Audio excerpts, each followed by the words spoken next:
Querido Jesus, lerei agora as páginas da tua vida, que elas me levem a te amar cada vez mais e que tuas palavras firam o meu coração e me levem a mudar de vida.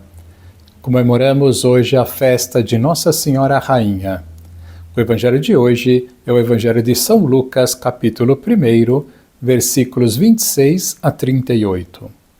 Naquele tempo, o anjo Gabriel foi enviado por Deus a uma cidade da Galileia chamada Nazaré, a uma virgem prometida em casamento a um homem chamado José. Ele era descendente de Davi e o nome da virgem era Maria. O anjo entrou onde ela estava e disse: Alegra-te, cheia de graça, o Senhor está contigo. Maria ficou perturbada com estas palavras e começou a pensar qual seria o significado da saudação. O anjo então disse-lhe: Não tenhas medo, Maria, porque encontraste graça diante de Deus. Eis que conceberás e darás à luz um filho, a quem porás o nome de Jesus. Ele será grande e será chamado Filho do Altíssimo, e o Senhor Deus lhe dará o trono de seu pai Davi. Ele reinará para sempre sobre os descendentes de Jacó, e o seu reino não terá fim. Maria perguntou ao anjo: Como acontecerá isso se eu não conheço homem algum? O anjo respondeu: O Espírito virá sobre ti, e o poder do Altíssimo te cobrirá com sua sombra. Por isso o menino que vai nascer será chamado Santo, Filho de Deus. Também Isabel, tua parenta, concebeu um filho na velhice. Este já é o 6º mês daquela que era considerada estéril, porque para Deus nada é impossível. Maria então disse: Eis aqui a serva do Senhor, faça-se em mim segundo a tua palavra.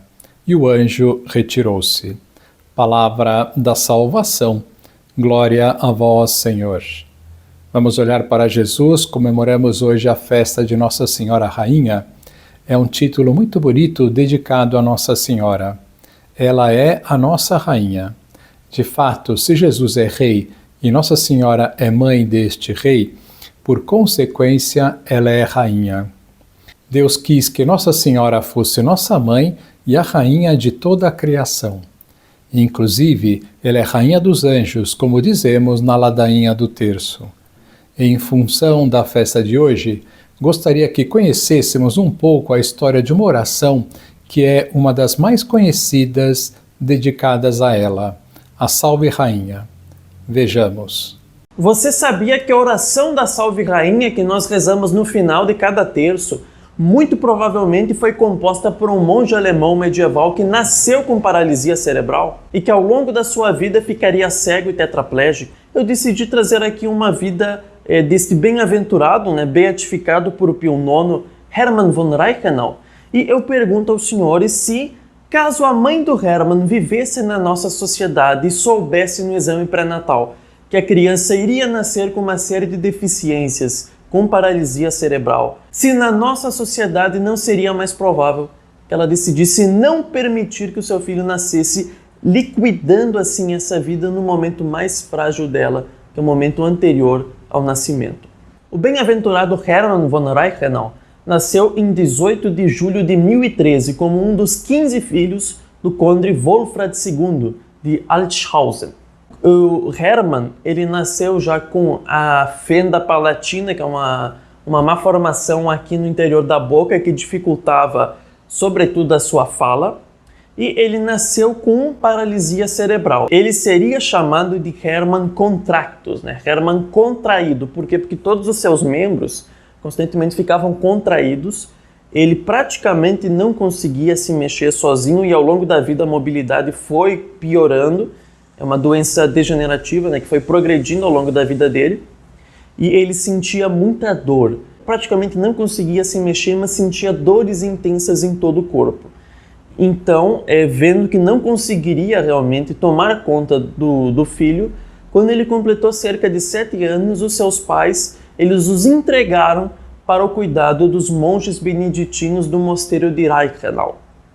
E os historiadores modernos, eles vão simplesmente explicar: os beneditinos aceitaram um menino doente porque o pai dele era o conde, porque o pai dele tinha doado terras para o mosteiro. Tudo isso é verdade, mas querer afirmar que os beneditinos só aceitaram cuidar do Hermann por causa disso é esquecer que o ideal de vida de qualquer ordem religiosa, e os beneditinos eram, naquele contexto, a principal e mais importante ordem da igreja, é esquecer que o ideal de vida dos beneditinos é amar a Deus sobre todas as coisas e amar o próximo como a si mesmo. Então aqueles monges acolheram um menino que ia dar tanto trabalho, porque eles iam ter que dar comida para ele, iam ter que cuidar da higiene pessoal dele, iam ter que dar banho, mas eles o acolheram porque viram nele um filho de Deus, viram uma alma criada à imagem e semelhança de Deus, que Hermann tinha uma inteligência acima da média.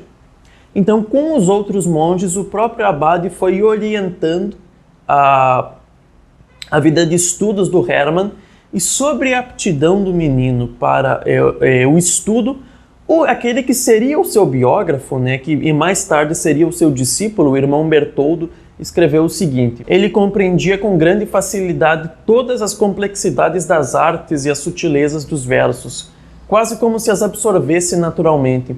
Graças à sua competência em todas as letras divinas e seculares, era objeto de admiração e estupefação de todos os que vinham de todos os lugares para aprender com ele.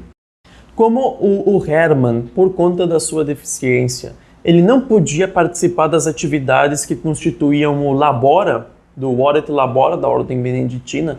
Os beneditinos, eles trabalhavam, construíam os próprios mosteiros, cultivavam o próprio alimento, faziam trabalhos artísticos, tinham os scriptoriums para copiar ou escrever obras. Bom, o Hermann não conseguia fazer essas coisas. O máximo é com muito esforço ele conseguia escrever um pouco. Então, mas ele compensava essa deficiência no labora com virtude e, sobretudo, com uma vida intelectual muito fecunda. E sobre esse contraste entre a aptidão extraordinária para os estudos, mas a deficiência e as dores no corpo, o seu futuro discípulo Bertoldo escreveu o seguinte: seu corpo estava tão desgastado pela rigidez que todas as articulações estavam como que soltas, e ele não conseguia se mover de onde estava colocado sem a ajuda de alguém, nem mesmo conseguia virar para o lado. Ele era colocado em uma espécie de cadeira móvel pelo seu servo. Pelo servo quer dizer o irmão que o ajudava, e mal conseguia sentar-se de lado para fazer qualquer coisa. Embora sua língua e seus lábios estivessem soltos e dificultassem a formação de sons de palavras quebradas e mal compreensíveis, isso por causa da fenda palatina que ele tinha na boca, ele não deixava de ser eloquente e diligente em suas doutrinas para seus ouvintes. Ele era alegre em sua totalidade, extremamente ágil em debate e extremamente obediente ao responder às perguntas feitas. E uma constante aqui que está nos escritos sobre a vida do Beato Hermann era sua alegria. Apesar de sentir dor no corpo o tempo inteiro, apesar da humilhação que é depender de outras pessoas para te mover de um lado para o outro, para te levar numa espécie de cadeira de rodas primitiva, cuidar de outras pessoas, depender de outras pessoas para sua higiene pessoal, apesar das dores e da paralisia, da dificuldade para a fala, era um homem alegre porque era um homem que fazia a vontade de Deus. O Bertoldo também escreveu: manifestando em todos os esforços de uma admirável benevolência, afabilidade, jovialidade e humanidade variada, ele se mostrava obediente e adequado a todos, como alguém que se tornou tudo para todos e era amado por todos. Isso aqui é surpreendente para a nossa sociedade neopagã e fã da eugenia. Mas com Santo Agostinho nós dizemos: Deus permite o mal para dele extrair um bem maior. Então as provações, as doenças, a pobreza, as adversidades, as perseguições, quando aceitas por amor a Deus, e essa aceitação não é só uma resignação passiva, preguiçosa e de má vontade, mas é beijar a cruz, oscular a cruz, entender, como está dito no ato de abandono de São Pio X, que eu rezo todo dia e recomendo que você reze também. Eu creio que o estado no qual me encontro e tudo o que me ocorre é a obra do vosso amor. Ponho-me entre vossas mãos, faça-me o que quiserdes, deixando-me como único consolo de obedecer-vos. Se o Hermann fosse um homem revoltado que não aceitasse as suas doenças e limitações, que a todo momento ficasse se questionando: por que eu sofro tanto? Por que eu nasci assim? Por que Deus não me ama? Eu conheço tantas pessoas que sofrem com provações muito menores do que nascer com paralisia cerebral e ficam com essa posição preguiçosa, indolente, entediante. Nossa, é tão triste, eu sofro tanto, Deus não me ama.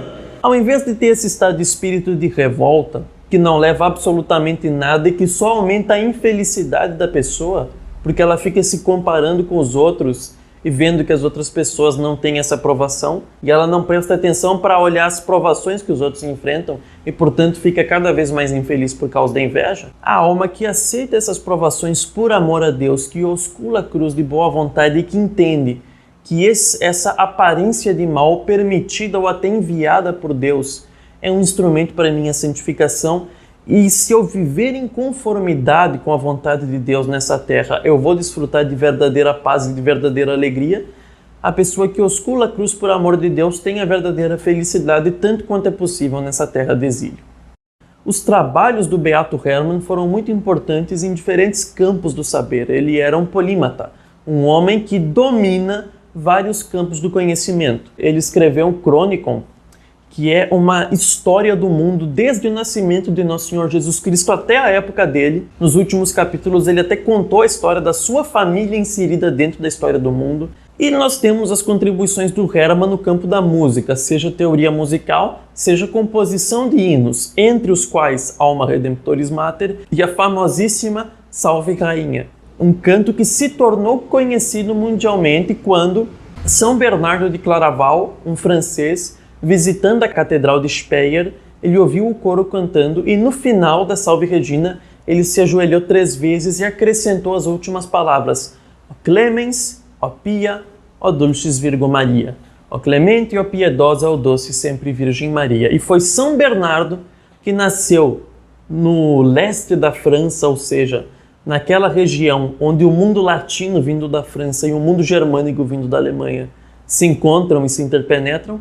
São Bernardo que fez com que a Salve Regina se tornasse o canto mais popular dos cruzados, uma vez que ele era o pregador da Segunda Cruzada e difundiu universalmente essa oração, esse cântico por toda a igreja. Então, com essa vida tão fecunda em meio a tanta dor e sofrimento, aos 41 anos, o Beato Hermann sofreu uma pleurite, um problema no seu pulmão, e ficou 10 dias na cama sofrendo com muita dor.